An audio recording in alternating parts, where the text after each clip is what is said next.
Olá pessoal, tudo bem? Sejam muito bem-vindos aqui ao LAC Cursos. Eu sou o professor Edenilson Moraes e a gente vai começar mais um super módulo de História de Mato Grosso. Neste nosso encontro iremos falar sobre o bandeirismo e as populações indígenas de Mato Grosso. Ou seja, ao longo dessa nossa primeira aula, iremos falar sobre o início do processo de colonização das terras mato-grossenses, as terras que deram origem ao território de Mato Grosso. Perfeito? Então, quando a gente vai falar sobre o início da colonização das terras mato-grossenses, necessariamente precisamos abordar um tema, que é o bandeirismo. Precisamos falar sobre as expedições bandeirantes.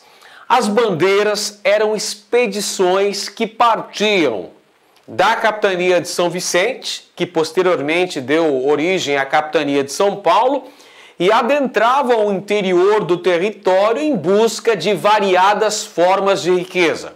Existiam várias formas de bandeiras. Essas expedições exploratórias que percorriam o interior da América Portuguesa acabaram se constituindo numa verdadeira alternativa econômica para a combalida capitania de São Vicente.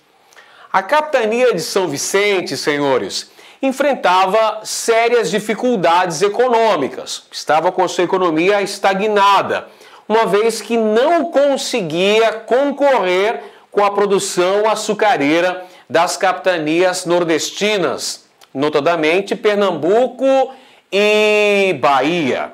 Sendo assim, surgem lá no Planalto Vicentino atividades complementares, atividades extras, alternativas econômicas, tais como a agricultura de subsistência e as expedições bandeirantes, pessoal. As expedições bandeirantes surgem então como uma espécie de válvula de escape para essa situação complicada da economia local na região do Planalto Vicentino, a região da capitania de São Vicente. Então, passam a existir as chamadas bandeiras. E as bandeiras tinham vários tipos. Eu elenco aqui para você, na nossa tela, os tipos principais de bandeiras. Vamos lá? Tipos de bandeiras. Então, essas bandeiras eram expedições particulares montadas lá na capitania de São Vicente, que entravam no interior do território da América Portuguesa com o objetivo de buscar várias formas de riqueza. Existia, por exemplo, a bandeira de apresamento, também chamada de bandeira de preação. A bandeira de apresamento ou preação buscava atacar tribos indígenas, buscava capturar os índios para transformá-los em mão de obra escrava a ser utilizado lá na capitania de São Vicente. Então era uma bandeira de caça ao índio. Bandeira de apresamento é bandeira de caça ao silvícola. Tinha o objetivo de transformá-los em escravos. Havia também as bandeiras de sertanismo de contrato. O que eram tais bandeiras? Pessoal, as bandeiras de sertanismo de contrato eram aquelas dedicadas ao ataque aos quilombos, lembram dos quilombos, não é? As comunidades de escravos fugitivos.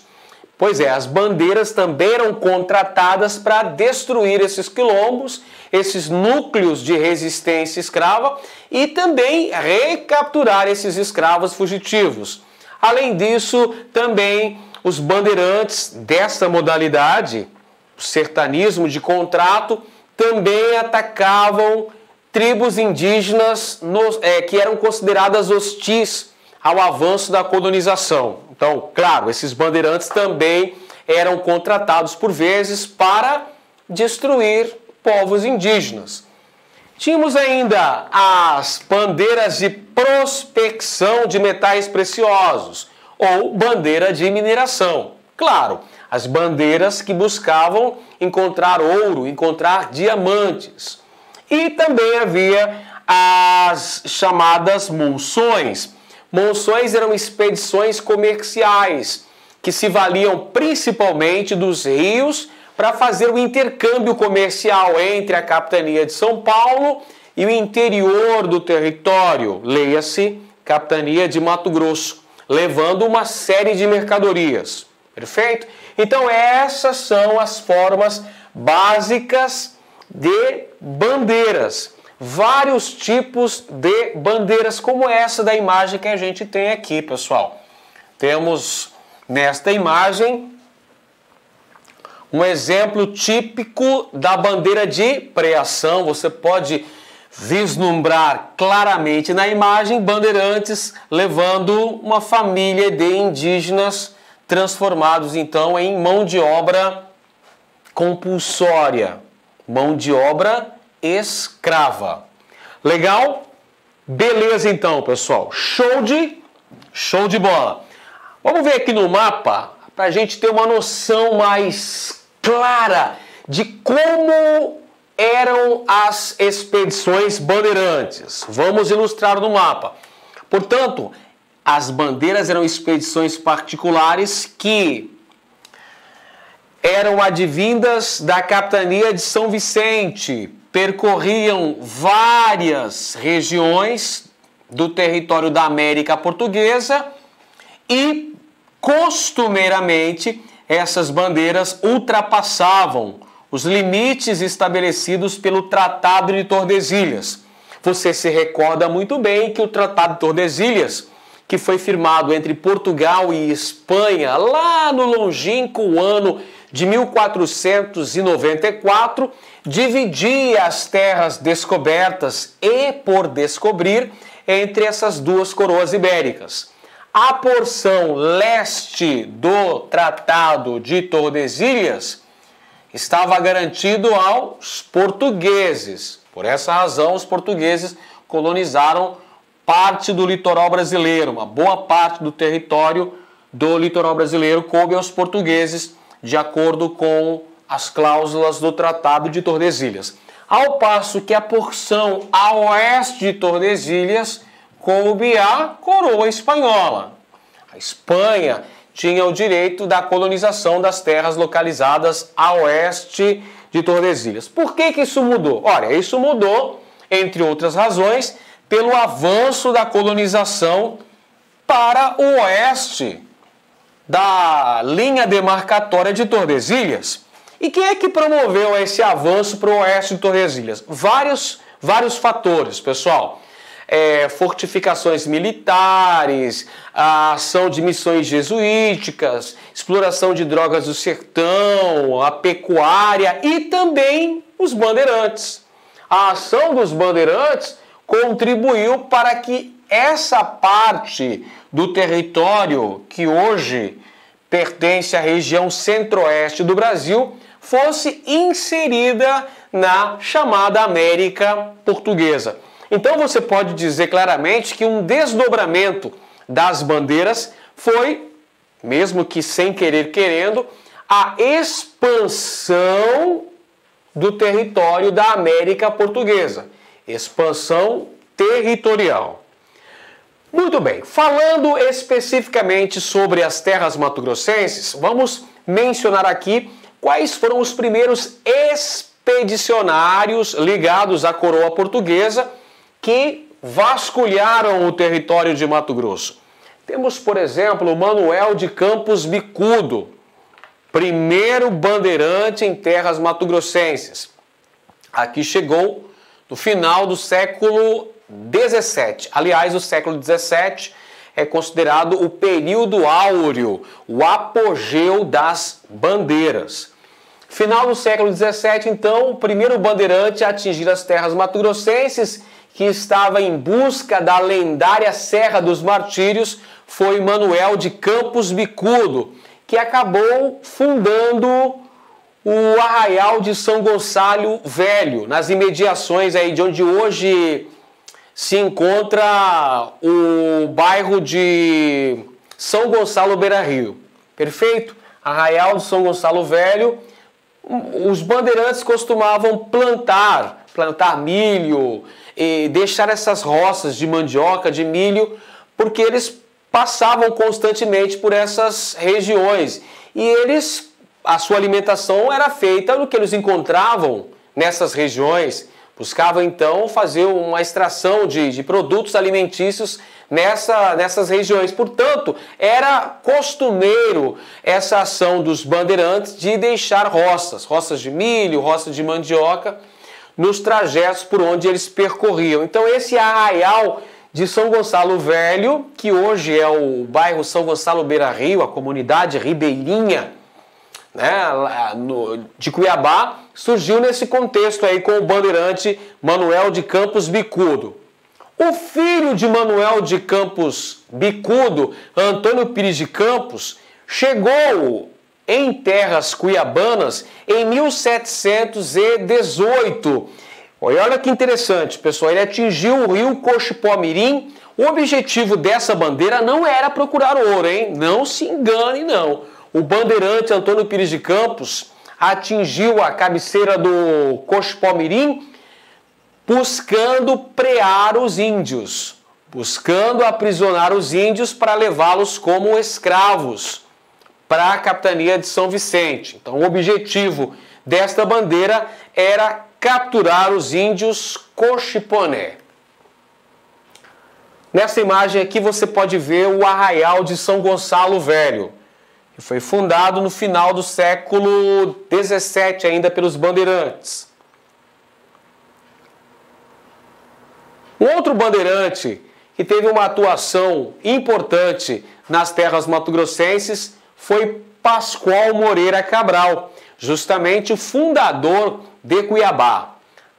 O Pascoal Moreira Cabral era o bandeirante que chefiava a expedição que descobriu ouro em Cuiabá. Então aí eu pergunto para você, qual que era o objetivo da bandeira de Pascoal Moreira Cabral? Se você disser que o objetivo principal da bandeira de Pascoal Moreira Cabral era procurar ouro em terras mato-grossenses, você errou. Porque não era esse o objetivo primordial dessa bandeira. O objetivo primordial da bandeira de Pascoal Moreira Cabral era promover o apresamento indígena. Era empreender guerra contra os índios cochiponés, pessoal. O objetivo era fazer a apreação indígena. Inclusive, os elementos da bandeira de Pascoal Moreira Cabral acabaram entrando em atrito com os índios cochiponé e receberam o auxílio providencial dos elementos da bandeira dos irmãos Antunes, que deram uma força aí para a bandeira de Pascoal Moreira Cabral. Aí você pode perguntar, mas vem cá, professor, e a descoberta de ouro? Não foram os elementos da bandeira de Pascoal Moreira Cabral que descobriram ouro junto às margens do rio Cochipó? Beleza, foi sim. Foi a bandeira de Pascoal Moreira Cabral que descobriu ouro. Primeiro veio o aurífero em terras mato-grossenses, foi descoberto em abril de 1719. Porém, não se esqueça que foi uma descoberta ocasional, foi uma descoberta acidental. Os elementos da bandeira de Pascoal Moreira Cabral acabaram descobrindo de forma acidental o ouro junto às margens do rio Cochipó-Mirim em abril de 1719.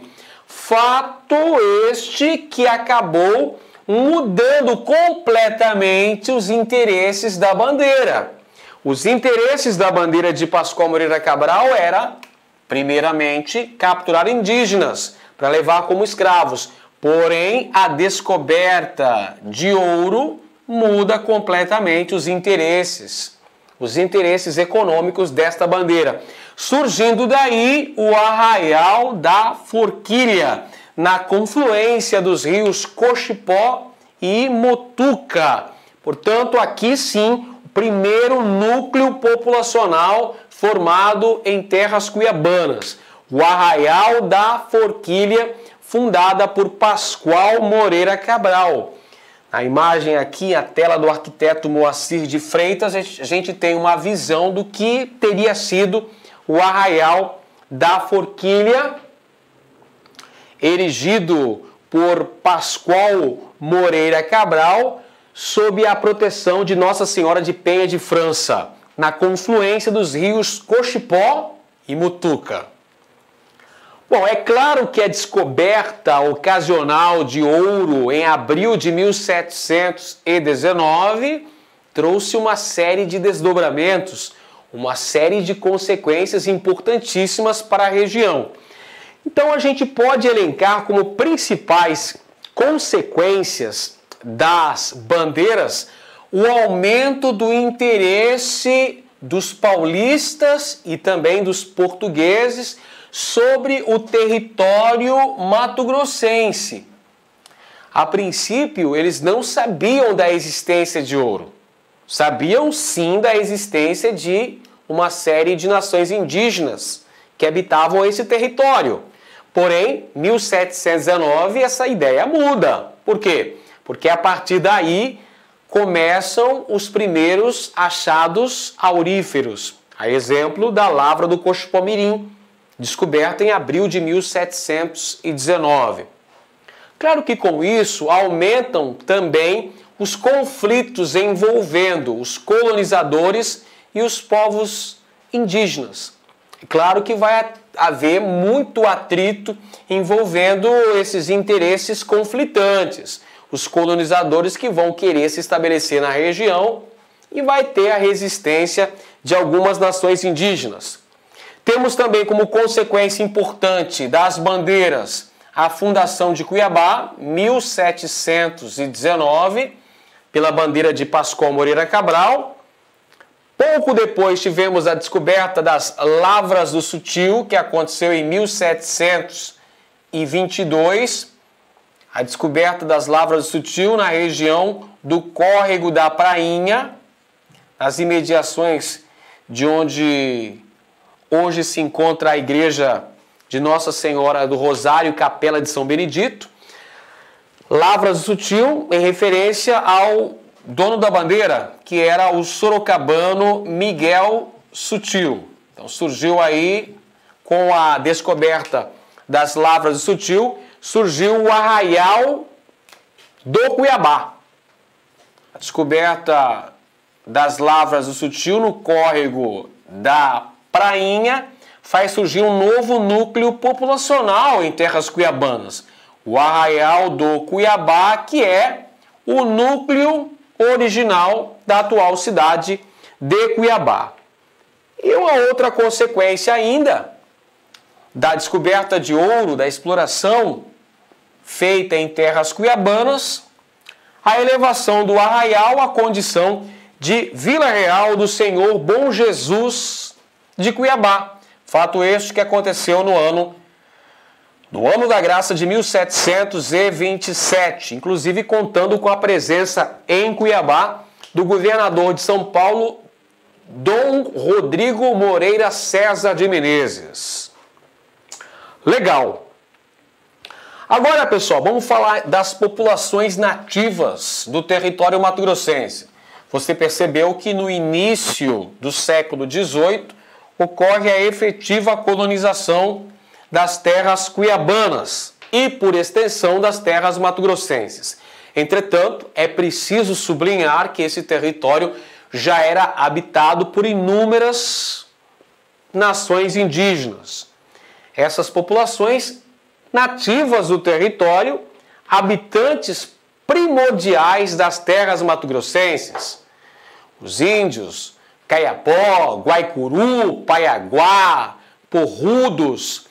Podemos mencionar também os Bororo, que eram chamados os Cochiponé, os Caiapó, os Caiabi, enfim, uma série de povos indígenas que já habitavam esse território antes da chegada do colonizador português.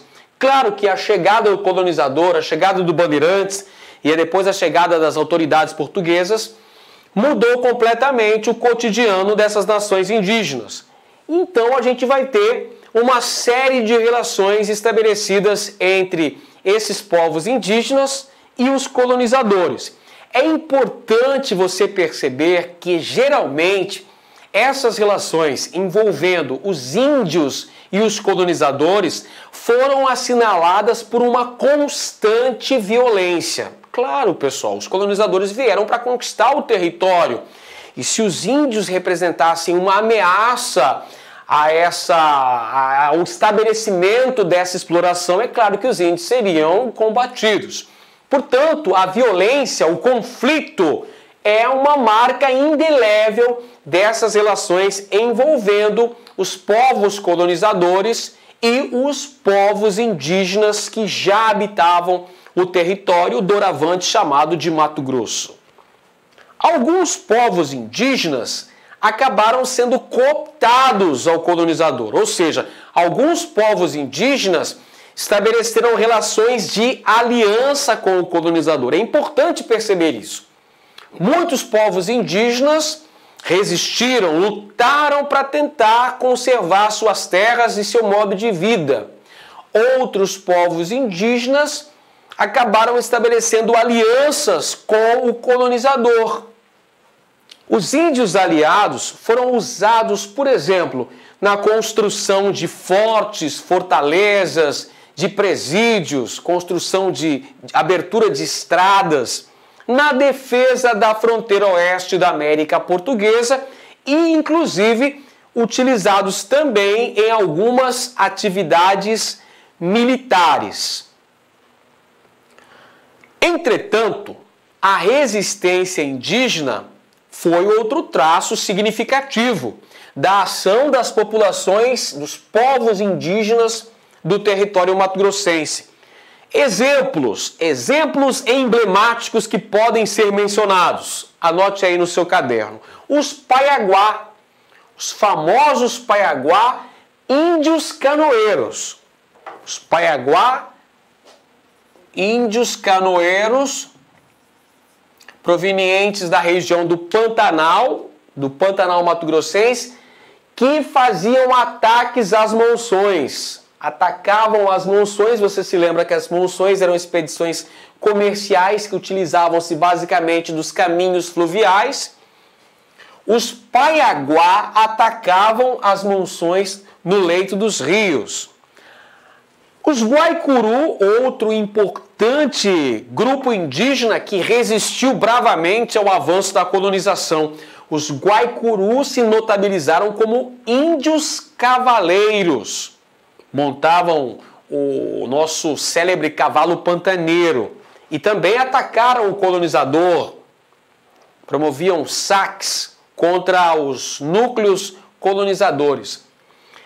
Diante dessa ameaça representada pelos Paiaguá, pelos Guaicuru, pelos Kayapó, as autoridades da coroa portuguesa promoveram as chamadas guerras justas. Aspas bem grande para essas guerras justas. O que eram as guerras justas?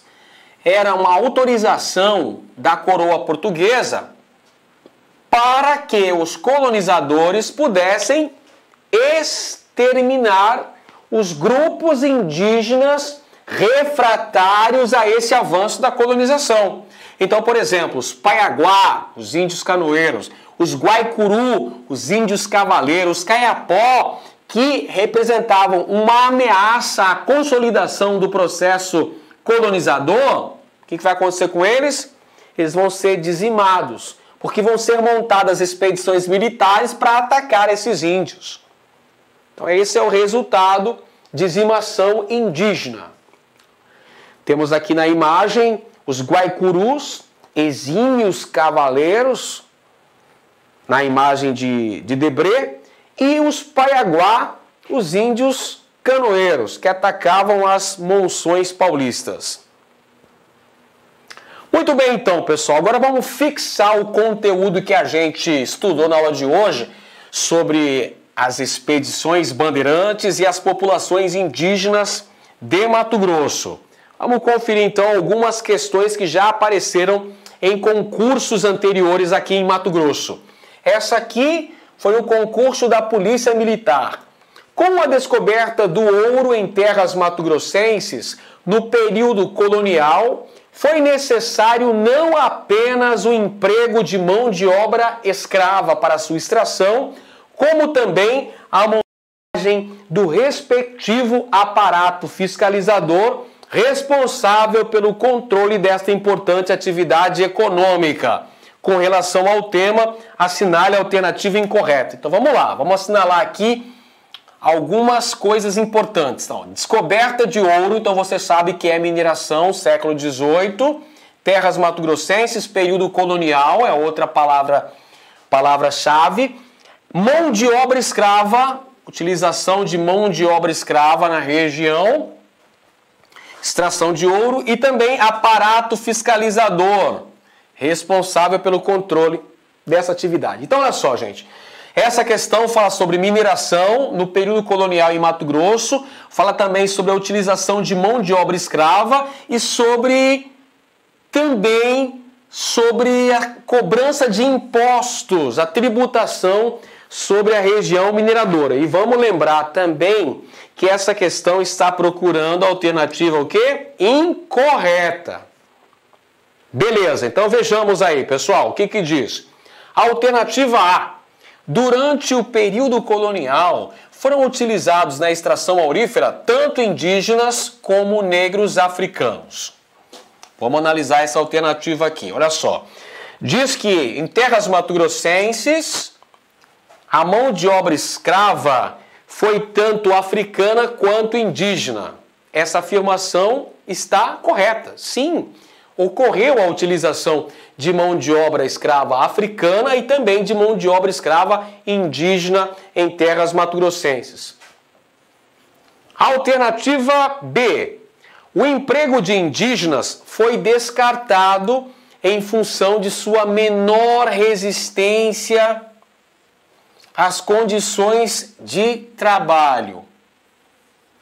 Aí eu pergunto para você, acabamos de dizer que a mão de obra utilizada em terras mato-grossenses, a mão de obra escrava, foi africana e indígena? Perfeito. Então, não foi descartado o uso de povos indígenas como trabalho compulsório, como mão de obra escrava. Muito pelo contrário, os indígenas foram usados sim como mão de obra. Essa afirmação é falsa, logo encontramos a alternativa incorreta, mas a gente vai analisar as outras afirmativas. Letra C. O sistema fiscalizador da coroa portuguesa aplicado às regiões auríferas em Mato Grosso era similar, era parecido ao empregado anteriormente na capitania de Minas Gerais. Verdadeiro. Na capitania de Minas Gerais tivemos a extração aurífera e lá a coroa portuguesa implantou todo um aparato fiscalizador e tributário, o que também foi estabelecido nas minas mato-grossenses. Alternativa D. A tributação sobre a extração de ouro fez com que vários mineiros migrassem para outras regiões, como Goiás e São Paulo. Verdade essa afirmação também, pessoal. Essa rigorosa tributação sobre a extração aurífera fez com que muitos mineradores se dirigissem para a região do Vale do Guaporé, descobrindo ouro, as famosas minas de Mato Grosso, em Vila Bela da Santíssima Trindade. Alguns entrassem no território que deu origem à capitania de Goiás e outros tivessem retornado para São Paulo. E a alternativa E, além da mão de obra escrava, a sociedade das minas também era composta de negociantes, padres, burocratas de Estado, militares, entre outros elementos. Verdadeiro. Não tinha só escravos e mineradores nas regiões das minas mato-grossenses. Existiam burocratas de Estado, ou seja, representantes da coroa portuguesa, existiam clérigos, os padres, existiam camadas médias, existiam os livres pobres, enfim, era uma composição heterogênea da população mato-grossense. Então, gente, estávamos procurando a alternativa incorreta, já havíamos encontrado o que procurávamos, que é a alternativa B.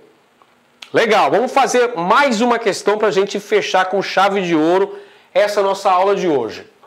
Segunda questão, essa foi elaborada pela banca da UFMT.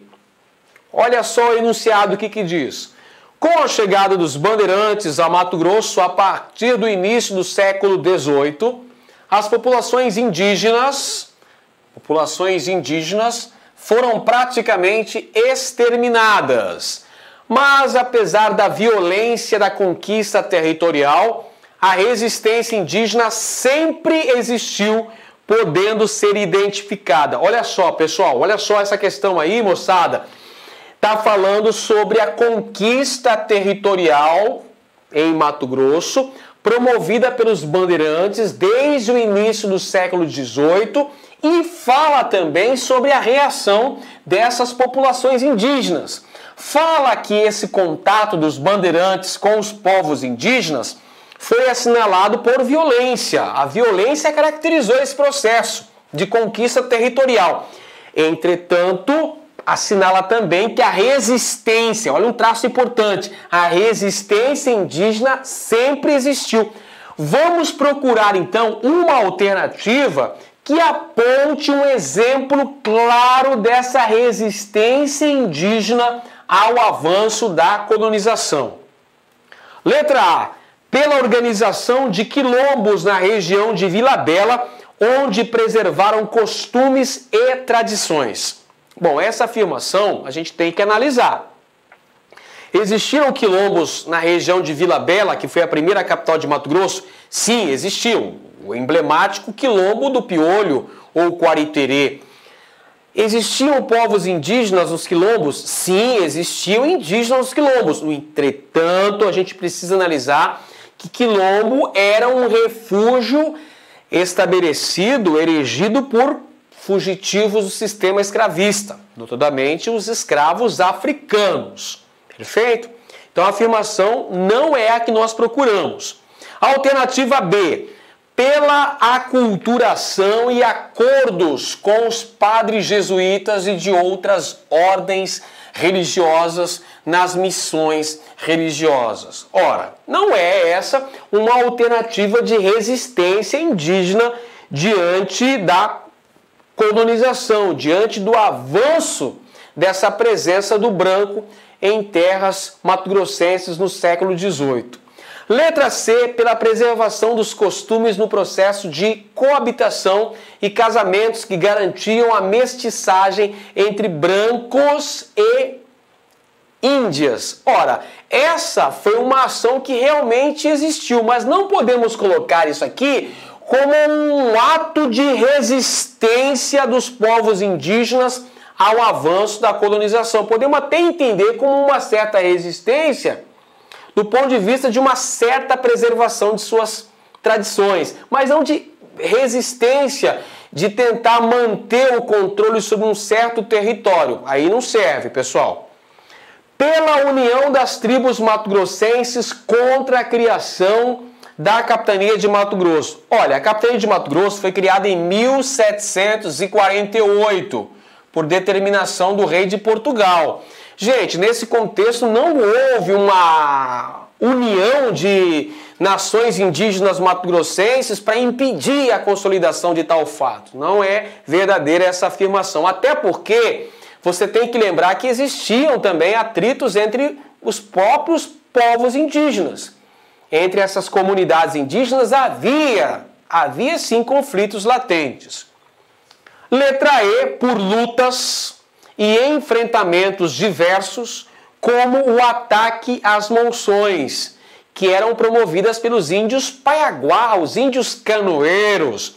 Você poderia citar também os Guaicuru, os índios cavaleiros, os próprios Caiapós, que promoveram lutas tenazes, enfrentamentos sangrentos contra os colonizadores como uma forma de tentar preservar seus territórios. Portanto, esta sim é uma atitude de resistência frente ao avanço da colonização. Resistência indígena ante o avanço da colonização. A alternativa correta, portanto, a letra E. Pois bem, pessoal, chegamos então aí à reta final da nossa aula. Espero que você tenha compreendido e aprendido bastante conosco. Um grande abraço e até a próxima. Valeu! Clique like.